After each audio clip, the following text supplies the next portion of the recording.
Estás escuchando El Despertar, un podcast dedicado al estudio de la Biblia y enseñanzas para las mujeres y su diario vivir.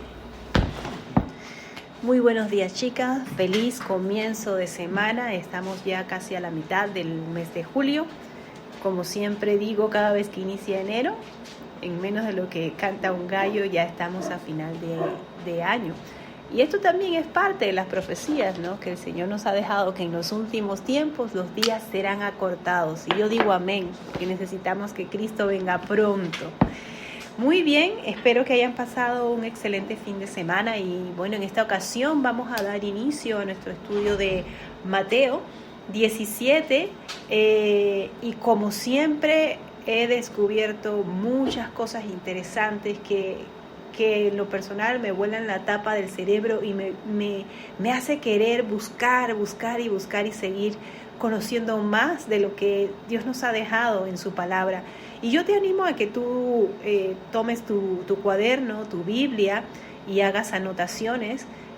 Obviamente no soy una experta teóloga, pero algo que sí busco antes de iniciar un estudio es la presencia del Señor y que Él me pueda hablar personalmente a mí y revelarme los secretos que están en su palabra. Y lo mismo puede hacer contigo, precisamente por eso es que siempre les digo que lean sus capítulos antes para que puedan anotar y poner allí en qué tienen duda. Así que nuevamente te animo a que así lo hagas. Siempre toma tu Biblia, lee el capítulo antes del día que corresponde y en tu cuaderno de anotaciones ahí puedes ir escribiendo cosas que te llamen la atención y sobre todo buscar el rostro de Dios para que Él te pueda hablar a través de su palabra. Así que bueno, vamos a orar primeramente para que el Señor pueda guiarnos y mostrarnos qué quiere hablarnos en este día con este capítulo. Recordamos de que esto no son devocionales, sino que son estudios profundos de la palabra de lo que estamos estudiando, en este caso Mateo. Yo por lo general busco diferentes temas que tengan que ver con esto, busco qué significaban, dónde estaban, la localización geográfica, por qué se decía, qué significaba de parte de lo que procedía, porque muchas veces por su cultura hay cosas que no vamos a comprender y todo esto hay que buscarlo para poder comprender un poco más de qué es lo que nos está dejando la Biblia. Por eso es que debemos de estudiarla a profundidad para poder comprender mejor. Muy bien, quiero exaltar el nombre del Señor en esta mañana, reconociéndote, Señor, como que es que no hay nada más rico que poder descubrir lo que tú nos dejas en tu palabra. Y yo quiero glorificarte, Señor, recordando a mí misma de que he nacido para exaltarte, he nacido para glorificar tu nombre. Y yo quiero darte gracias por esa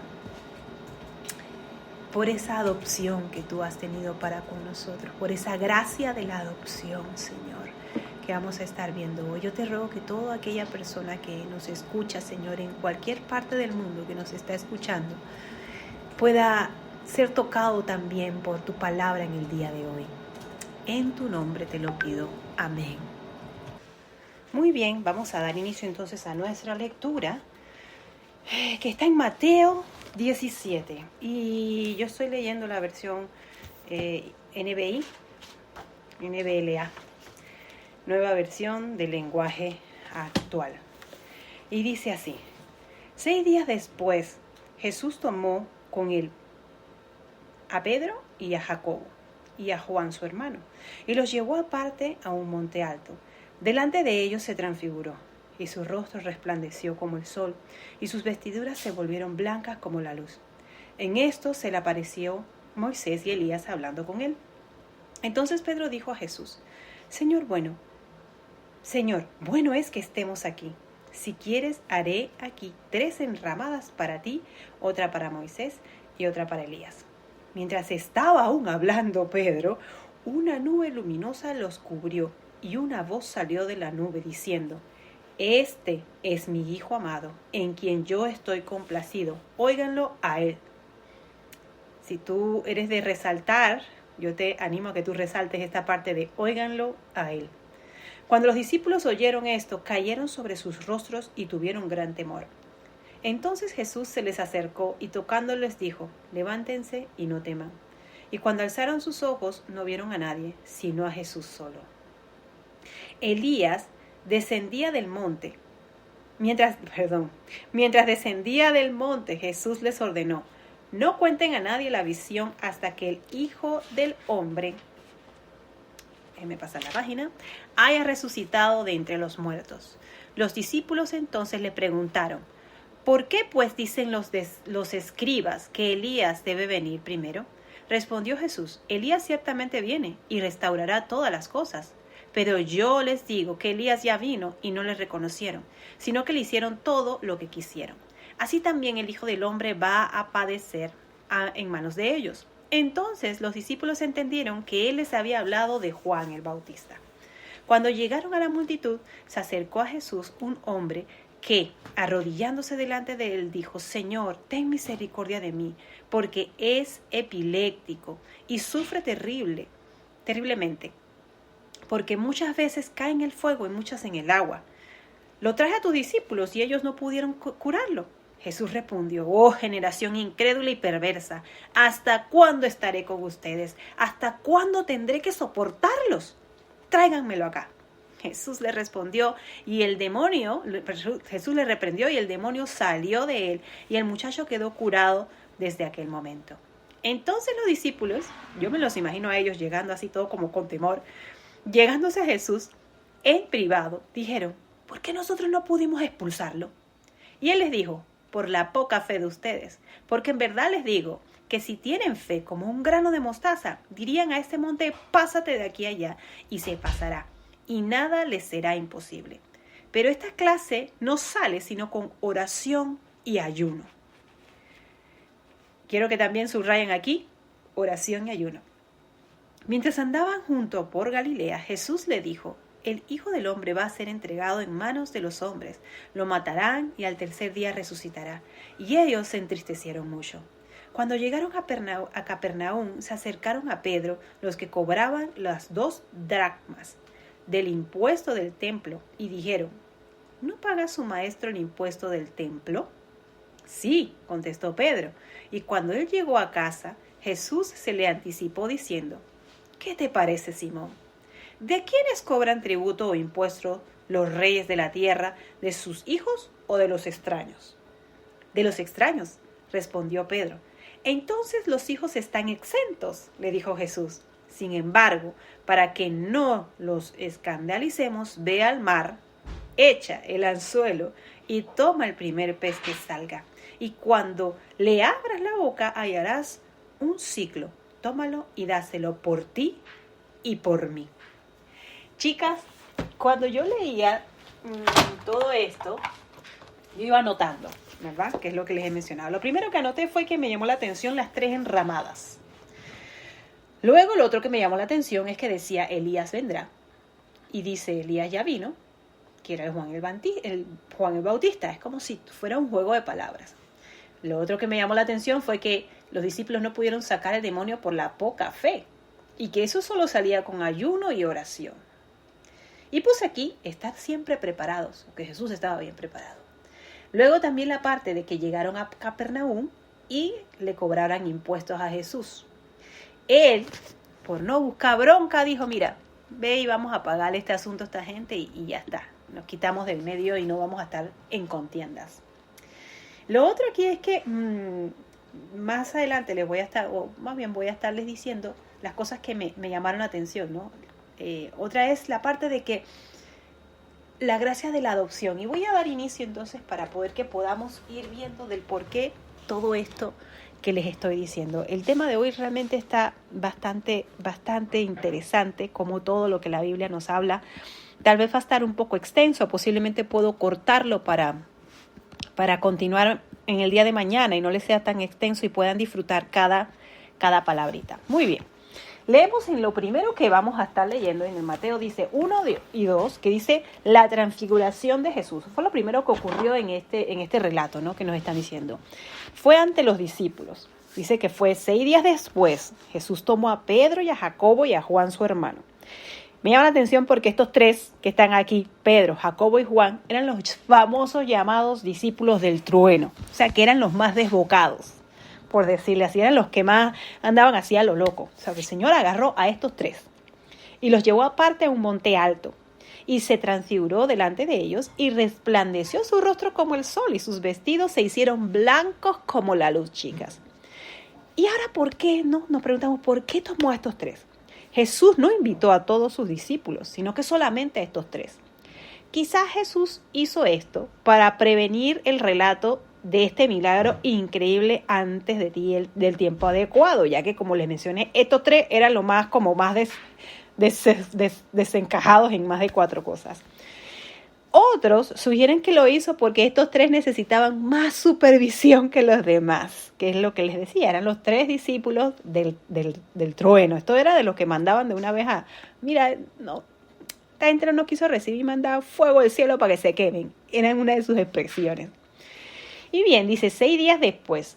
Lucas menciona como 8 días después de estas palabras en Lucas 9:28. Está basado en una manera griega de hablar que significa como una semana después, por decirles así. Dice, los llevó aparte a un monte alto. Todavía hay varias sugerencias de lo que puede haber sido ese famoso monte. Estaba unos que decían que hubiese podido, si nos vamos a la parte de geografía de donde estaba, dice algunos que fue en el monte Tabor, aproximadamente a 1900 pies, pero esto no era muy alto, así que, y además no estaba camino a Cesarea, ni a Filipo, ni a Capernaum, porque luego iba más abajo para Capernaum. Otros dicen que fue en el monte Hermón, que es aproximadamente 9.300 pies, o sea, 2.835 metros de altura. Eso estaba demasiado alto y demasiado frío. Así que no me parece tampoco que haya sido allí, ¿verdad? Porque no podría ser, ¿no? Y estaba muy, muy alto. Pero también está otro monte que dice el Monte Mirón, que esto está aproximadamente a 1.900 metros. Yo creo que ese era el más acertado. Yo ahorita donde estoy casi que a 1.000 metros y no está tan alto. Era una montaña muy alta en Judía y esta estaba camino de Cesarea y de Filipo y Capernaum. Así que yo creo que realmente sería esta montañita. Y dice el nombre del monte alto nunca se va a poder saber porque solamente se menciona aquí algo así breve y no se dice una información exacta de dónde estaba. Entonces, pues preferimos decir que podría ser de las 3 montañas que estaban cerca de Cesarea y Filipo, básicamente esta. Cuando Jesús nos está hablando aquí en la parte de que se transfiguró delante de ellos, no significa que Él se transformó en otra cosa. La palabra transfiguró habla de una transformación. No es un cambio de apariencia física, sino el efecto que fue llamativo. Fue lo que hizo que ellos dijeran se transfiguró. Fue que Jesús se puso tan brillante como el sol. Yo no sé si ustedes han intentado ver el sol alguna vez, es casi que imposible. Entonces, esto fue lo que realmente ocurrió. El verbo metamorfo, transfigurar o transformar, es cambiar como de forma. Sugiere un cambio de la naturaleza más íntima que puede verse visible y por fuera. Puede que esta gloria que brilló más adelante, como la que pasó en el jardín del Getsemaní, cuando ellos fueron arrestados y cayeron tras atrás y Jesús dijo, yo soy, ese fue su gloria, ¿no? Esencialmente esto no fue un milagro nuevo, sino que la paralización temporal de un proceso. O sea, Jesús tiene su gloria, está allí con su gloria, pero no muestra su gloria, porque es que no se podía. Entonces, en ese momento, Él revela un poquito de su gloria. Esto es lo que es verdaderamente el milagro, ¿verdad? Pedro escribió, somos testigos oculares de su gloria. Vimos su gloria. Para Cristo, el ser glorioso era casi un asunto de menos dificultad que restringir o ocultar su gloria. Su gloria es para siempre y que la ocultó en su momento. Él era rico y se hizo pobre por amor a nosotros. Y es importante que veamos esto, o sea, ellos podían ver la parte humana de Jesús y Jesús estaba guardando su parte espiritual o su gloria y en ese momento fue revelada, así que yo imagino que fue para ellos impresionante. Para Cristo su gloria ser revelada en ese momento era como que, vale, esto es un pedacito. Esto pasó como un cumplimiento de la promesa que hizo Jesús en Mateo 16:28, donde debemos recordar que las divisiones de los capítulos y versículos ciertamente no estaban en las escrituras originales de los apóstoles y no vinieron sino hasta después del siglo XVI. Dice que su rostro resplandeció como el sol y sus vestidos se hicieron blancos como la luz. Era su rostro tan brillante como el sol. No fue que se transformó en otro ser u otro cuerpo, sino que su rostro propio brilló. Jesús tiene a sus discípulos con él. Cuando resplandeció su gloria, él no es glorificado apartado de ellos, porque comparte su gloria. Padre, aquellos que me has dado, dice, quiero que donde yo estoy también ellos estén conmigo, para que vean mi gloria que me has dado, porque me has amado desde antes de la fundación del mundo. Esto lo encontramos en Juan 17:24. Y luego otra cosa de la cual podemos aprender de nuestro Señor Jesucristo es que habiéndose mostrado a sí mismo a sus apóstoles vestido de resplandor, es que somos apenas conscientes de la gloria de lo que el cuerpo humano de Dios, del cuerpo humano de Jesucristo era capaz de hacer. Ellos todavía no tenían ni siquiera la mínima ingenuidad, por decirles así. Todavía estaban ellos como que sí, es Jesús, pero no sabían cuánto más podían ver de Jesús, ¿no? Y bueno, vamos ahora al capítulo 3, dice, Moisés y Elías aparecen con Jesús. Esta es una parte muy interesante de las enramadas, que fue lo que yo subrayé. He aquí les apareció Moisés y Elías hablando con él. Moisés y Elías, sorprendentemente, estas dos personas del Antiguo Testamento aparecieron y hablaron con el Jesús transfigurado. Moisés había vivido unos 1400 años atrás. Elías algunos 900 años antes. Sin embargo, estaban vivos, en algún estado resucitado y glorificado, chicas. Es justo pensar que estas dos personas particulares del Antiguo Testamento aparecieron porque ellos representan la ley de Moisés. Recordemos que los judíos, todo tienen que ver con la ley de Moisés, ¿verdad? Y el profeta Elías también representa esta ley. La suma de esta revelación del Antiguo Testamento se unió a Jesús en el monte de la transfiguración. Y también podemos decir que Moisés y Elías representaban a los que estaban atrapados en las manos del Señor, ¿verdad? Vemos a Moisés que había muerto, más específicamente representaba a aquellos que mueren, han seguido una vida conforme a lo que el Señor desea y van a las manos del Señor, van a convivir eternamente para el Señor. Y Elías representa específicamente a aquellos que no han muerto, pero Señor se los ha llevado, como pasó con Elías, que fue arrancado en un carro de fuego, y representa a lo que vendría a ser posteriormente el rapto para los que en aquel entonces estén vivos. Espero yo, ya no sé, yo quisiera que fuera ya, pero bueno, hay mucha gente que aún falta por conocer de la bella presencia del Señor, y esto es lo que representa. Moisés representa la muerte de los que han estado en el Señor y van con Él, y Elías representa a lo que sería el rapto. Perdonen. De esto vemos algo interesante, ¿no? Vamos a estar viendo de que realmente aquí estamos viendo que hay santos que a lo largo del tiempo de muertos aún siguen con vida y están vivos con su personalidad. Son conocidos por sus nombres y disfrutan del acceso cercano a Cristo. ¿Ok? ¿Y qué ocurre? Dice que están hablando con Jesús. En Lucas 9:31 nos dice el tema de su conversación. Ellos hablaban de su partida, que iba Jesús a cumplir en Jerusalén. En el libro de Mateo no nos está diciendo, nada más dice, estaban allí. Pero Lucas nos da más informes. Recordemos de que Lucas, perdonen, que tengo una tos. Lucas fue el que recopiló información de todo, de diferentes personas, y hizo su libro. Entonces, él aquí recopiló más datos, ¿no? Él recopiló de que estaban estos dos conversando sobre lo que iba a ocurrir. Hablaron de la futura obra de la cruz y presuntamente de la resurrección que seguía.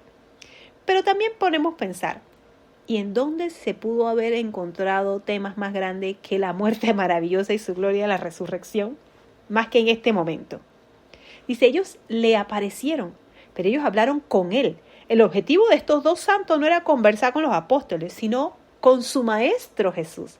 Aunque los santos sean vistos por hombres, su compañerismo debe ser con Jesús. ¿Qué quiero decir con esto? Recalcar, aunque Pedro, Juan, Lucas, que son los apóstoles que hoy, incluso los santos que muchos veneran, realmente esto no es lo correcto, porque lo que debemos hacer es que nosotros debemos de redirigir todo nuestro compañerismo y toda nuestra oración y todas nuestras peticiones y toda nuestra adoración a nuestro Maestro Jesús. Mateo 17, 4 al 5 dice, Pedro equivale a Jesús con Moisés y Elías. Pedro equivale a Jesús con Moisés, o sea, él pone a Jesús y Elías en el mismo nivel. Y en ese mismo es reprendido dramáticamente, cuando de las nubes hay una voz que le dice, ¡alto! A mi hijo nada más tienes que escuchar. Yo quiero que aquí anoten esto porque es muy importante, la verdad. Pedro siempre andaba metiendo las patas, era especialista en decir las cosas en el momento en que no debía, era especialista en ser imprudente como tal. Y vemos aquí una vez más una de sus metidas de pata. Dice, entonces Pedro dijo a Jesús, Señor, bueno es para nosotros que estemos aquí. Ahí vemos ahí al Pedro el que, oh wow, para mí, para mí, para mí, para mí. Y el resto, qué egoísta habrá sido en este momento. Y el niño Pedro sugiere que hagan 3 enramadas. Una para ti, una para Moisés y otra para Elías. Mientras aún él estaba hablando, dice que una nube de luz los cubrió y aquí una voz desde la nube que decía, este es mi hijo amado, en quien tengo complacencia, a él oíd. Yo me hubiese muerto del miedo, porque estaba siendo reprendido por nuestro Creador. O sea, es que nada más que lo pienso, si yo cuando hacía una travesura y yo sabía que me iban a regañar, ya tenía un miedo. Ahora usted se imagina que de la misma nube saliera una voz y hiciera de que, muchacho, ¿qué pasa contigo? Pedro nos está indicando en este versículo que no sabía lo que estaba diciendo cuando dijo esto. Aunque dijo este pensamiento sin pensarlo, como siempre lo hacía, los efectos de sus palabras pusieron a Jesús en el mismo nivel que Moisés y Elías. Y ustedes perdonen que yo sea tan intensa con esto, pero es que yo necesito que tú que me escuches puedas entender y comprender lo delicado de esto. Si tú colocas en un altar a Jesús y en el otro altar a María y en el otro altar a Juan, a Pedro, a todas las vírgenes habidas y por haber, que lamentablemente aquí en España existen, porque hay un montón, Virgen del Carmen, Virgen de no sé, un montón de vírgenes, y pones igualmente a todos los santos al mismo nivel de Jesús, déjame decirte que estás en el camino equivocado. Y asimismo como en ese momento Dios reprendió a Pedro, hoy yo quiero también en amor decirte que no lo sigas haciendo, que no es lo correcto. Jesús no es igual que ninguno de estas personas que ya en su momento hicieron algo, están muertos, están ahora vivos con el Señor, pero que no tienen ningún poder para hacer nada. Ellos simplemente ahora están glorificando el nombre del Señor y en eso se están dedicando. Entonces yo te animo a que tú pares de poner a Jesús, que fue el que murió por ti, al mismo nivel que los demás. Pero sugirió la retención de estos 3 incluso en asociación. Moisés, el dador de la ley, Elías, el reformador, y Jesús, el Mesías. Fatal. La enramada es, que fue lo que yo escribí, es un tabernáculo. La palabra normalmente significa carpas. Era un refugio temporal hecho de ramas, los cuales eran levantadas para las fiestas del tabernáculo. Vemos cómo también Pedro, de una manera egoísta, dijo, bueno, es para nosotros. ¿Qué había que hacer para el resto de los 12 entonces? Y de los demás discípulos, por el amplio y vasto del mundo entero. ¿Qué había para ellos? O sea, qué bueno para mí y bueno, qué pena que tú no estás. Vemos cómo Pedro, pues lamentablemente no, habló sin pensar, pero fue corregido en el momento, porque dice que una nube de luz los cubrió. Esta nube era la gloria de Dios, llamada el Shekinah del Antiguo Testamento. Y es una nube de la gloria de Dios, del mismo Padre Celestial que le habló. Cuando Dios se acerca al hombre, es absolutamente necesario que su gloria sea cubierta, como lo estamos diciendo aquí, porque es que ningún hombre puede ver el rostro y vivir. Por lo tanto, la nube en este instante y en otros casos era para que simplemente cubrir y guardar al hombre. Muy bien, seguimos ahora. Dice, este es mi Hijo amado, en quien tengo complacencia, a él oíd. Y esta parte que voy a leerles fue para mí muy impactante porque el Padre del Cielo reprendió el intento de Pedro de poner a Jesús en el mismo nivel de Moisés y Elías. Mientras él aún estaba hablando, o sea, el man no había terminado de hablar cuando ya le dijo, párame el carro. Eso no va así. Fue importante interrumpir a Pedro para que todos supieran que Jesús es el único y Él es el Hijo amado. Él merece toda nuestra atención especial y a Él es el único que debemos de oír. Uno podría decir que todo lo que el Padre dijo venía de las Escrituras. En el Salmo 2:7 dice, el Padre le dice al Hijo, mi Hijo eres tú. Esto es en el Salmo 2:7. Vamos a encontrar más ejemplos. En Isaías 42:1 dice, el Padre le dice al Hijo que Él es quien mi alma tiene gozo. Y como he citado en el pasaje de Mateo 12:18, en quien se agrada mi alma. Vemos cómo en estos 3 versículos de ejemplo, en todos es que Dios se agrada de Jesús. Y también vemos que en Deuteronomio 18:15 dice, Dios el Padre dice a través de Moisés, el profeta, acerca de la venida de Jesús, a Él oiréis. La ocasión fue lo más majestuoso, ¿verdad? Sin embargo, no se necesita mejorar las palabras para el mismo Señor con respecto a su propio Hijo.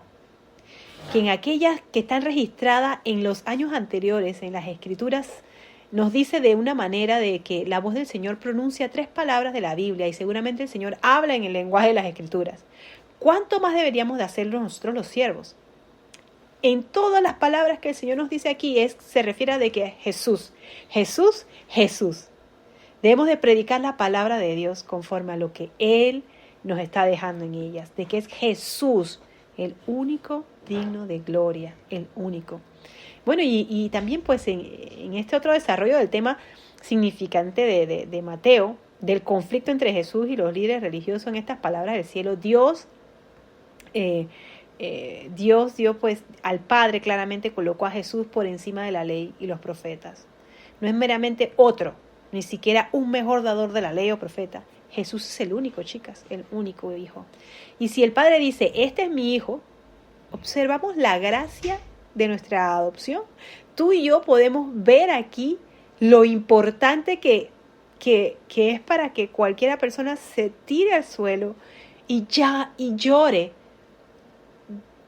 de ver algo tan, es que me quedo sin palabras, de ver algo tan inmerecido. Si Dios tiene un Hijo como el que hemos visto aquí que dice, en Él tengo complacencia, en Él estoy contento con todo lo que hay. Vamos a ver, pongámonos a pensar. Si tú tienes un hijo que solamente te da alegrías, que solamente te da gozo, complacencia, por ejemplo, tiene excelentes notas, se porta bien, es un excelente ejemplo, ¿tú para qué quieres más hijos? Pregúntate. Con un hijo así, ¿tú para qué quieres más hijos? Y es aquí donde vemos esa gracia de la adopción. Dios no necesitaba más hijos. No te necesitaba a ti, no me necesitaba a mí, porque es que solo sabemos darle dolores de cabeza. Sin embargo, vemos de que no es que Dios necesitaba a otro hijo, sino que nosotros necesitábamos un padre. Somos nosotros los que necesitamos de Dios. Oh Señor, yo te doy gracias. Yo te doy gracias por esa gracia inmerecida de la adopción. Esa gracia que me alcanza a mí y te alcanza a ti hoy. Vemos la siguiente parte del versículo que dice, a Él oíd. Si nosotros debemos de escuchar a alguien, debería ser solo a Jesús. Y esto es a través de su palabra. Pensaríamos que una voz del cielo le diría, escuchadme a mí. Pero el Padre dijo, a Él oíd. Todo apuntaba a Jesús. Dichas palabras establecen a Cristo como el único doctor y maestro de la iglesia. No es Pedro, como lo mencioné la vez pasada. La única roca eterna, el único camino para el Padre es Cristo. El único al que debemos seguir y escuchar es a Cristo. No consideres a más nadie. Ciertamente en estos días yo mencionaba, ni Mahoma, ni Buda, ni ninguno de estas sectas que han salido han hecho algo por ti y por mí, como lo hizo Jesús. Ellos todos han muerto, todos, y ninguno ha dicho que resucitó, solo Jesús. No hay evidencia alguna más que la de Jesús, que más de 500 testigos lo vieron ascender al cielo. Muy bien, vemos entonces ahora Mateo 17 y creo que se los voy a ir dejando por aquí. Mateo 17, 6 y 8. Los discípulos reaccionan con un temor santo. Dice, al oír esto los discípulos se postraron sobre sus rostros y tuvieron gran temor. Entonces Jesús se acercó y los tocó y le dijo, levantaos y no temáis. Y alzando ellos los ojos, a nadie vieron sino más que a Jesús. Ellos se postraron sobre sus rostros y tuvieron gran temor. Obviamente, yo también lo hubiese hecho. No se postraron en sus rostros cuando vieron a Jesús transfigurado, ni cuando su rostro resplandeció como el sol, ni cuando sus vestiduras se hicieron como luz, ni cuando Moisés y Elías se aparecieron con él, ni cuando Moisés y Elías hablaron con Jesús, ni aun cuando la nube de la gloria los cubrió, sino al oír esto, la voz del cielo, se postraron sobre sus rostros y tuvieron gran temor. Vuelvo, les digo, es como cuando papá te va a regañar, que tú sabías que había hecho algo, yo tenía gran temor. Pues eso fue lo que ocurrió. Ellos estuvieron en la presencia inmediata de Dios, Señor, y escuchando la voz de su Padre. Bien podrían estar acostados y postrados, temblando, no sé cómo estarían. Una manifestación de Dios demasiado clara. Aunque se relacionaba con Jesús, ciertamente nos dominaría en vez de apoderarnos. Y dijo Jesús, entonces, mire chicos, levántanse, no teman. Una vez más los discípulos estaban singularmente en asombro de Jesús. Esto ayuda a explicar el propósito de la transfiguración, para reasegurarse a los discípulos que Jesús era el Mesías, aun si ciertamente sería crucificado como lo había ya revelado. Entonces yo creo que también estos tres fueron elegidos no al azar, sino porque el Señor no hace nada al azar, fueron elegidos para que estos tal vez no tuviesen duda más adelante y pudieran ver de que realmente Jesús era el Mesías. Bien, entonces dice que ellos alzaron sus ojos y no vieron nada más que a Jesús. Es significante que su enfoque entero estaba reforzando todo sobre Jesús nuevamente. La nube ya no estaba. Moisés había ido y Elías también había desaparecido. ¿Y quién estaba? Jesús. Puede ser que después de este evento, de la transfiguración, nadie se quedó para los discípulos, ¿verdad? Teóricamente, cuando la experiencia se había terminado, no había ni Moisés ni Elías. Esto es exactamente la experiencia de muchos. Tienen una experiencia espiritual o son ministrados por el Espíritu Santo de Dios, pero cuando se termina y ya está, y se ha ido y no permanecen.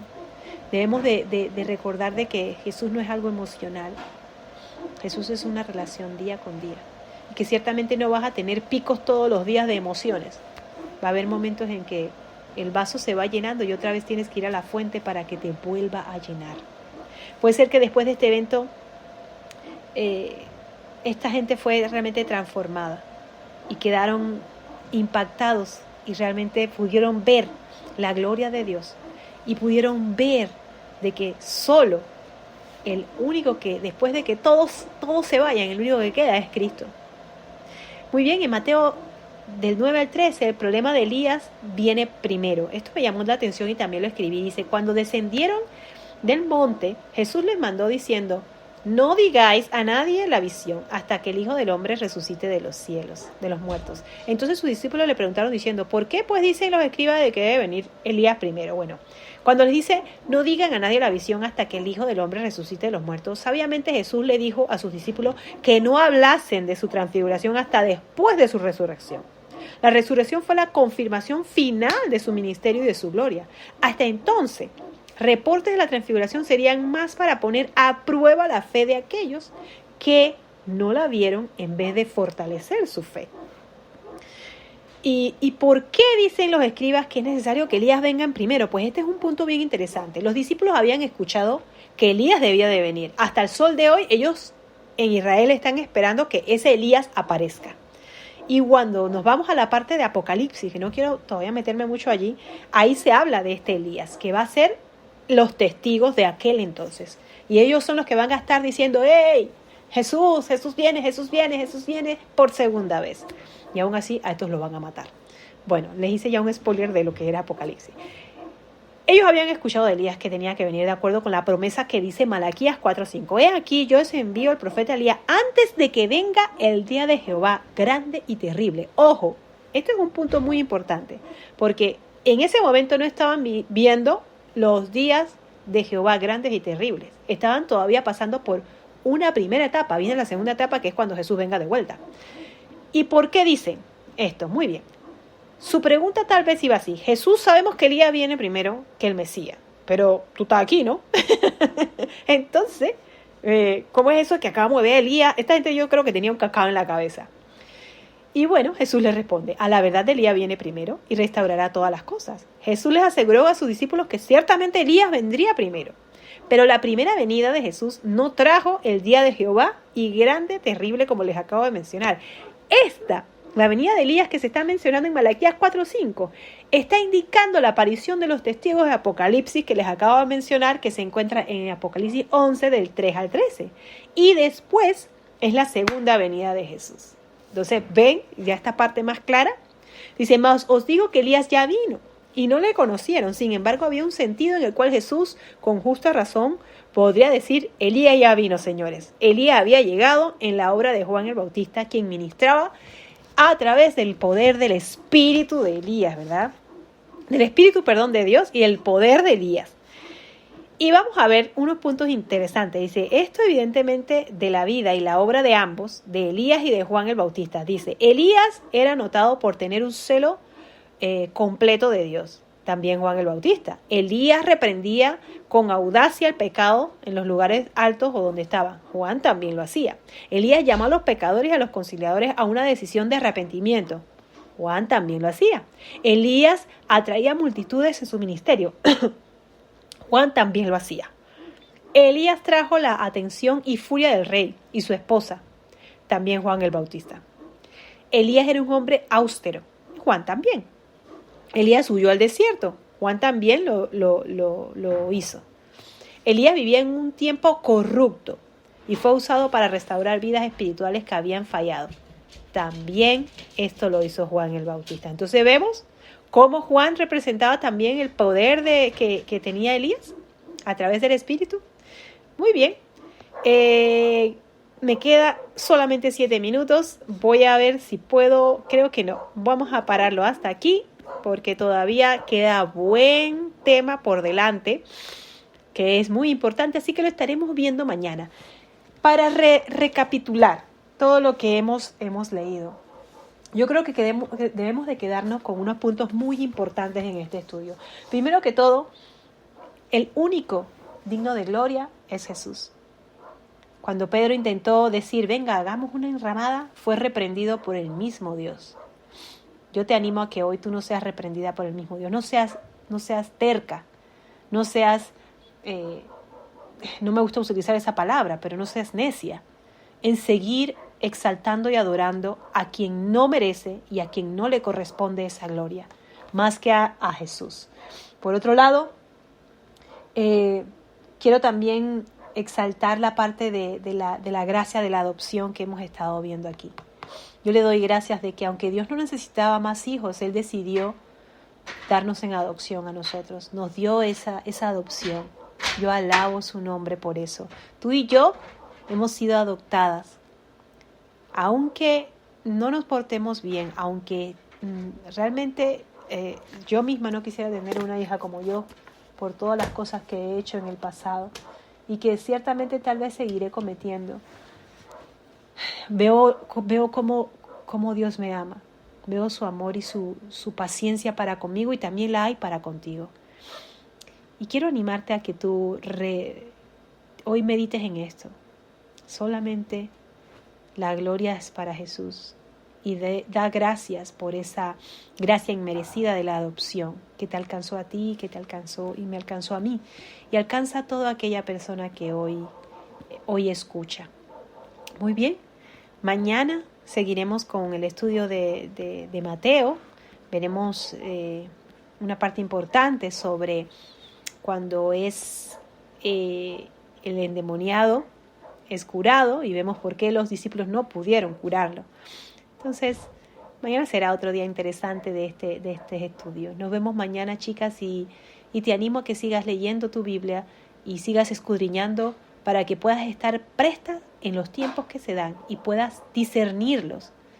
Y no seas como habíamos hablado de los saduceos y los escribas, que podían decir, oh, hoy va a llover, y sin embargo no podían ver el tiempo en que estaban teniendo. Hoy la Biblia también nos habla y nos da muchos datos curiosos que nos pueden dar esa dirección de que los tiempos se están acabando y que su venida es pronto. Entonces, a eso te animo, sigue estudiando y nos vemos mañana en la continuidad de este capítulo. Hasta mañana.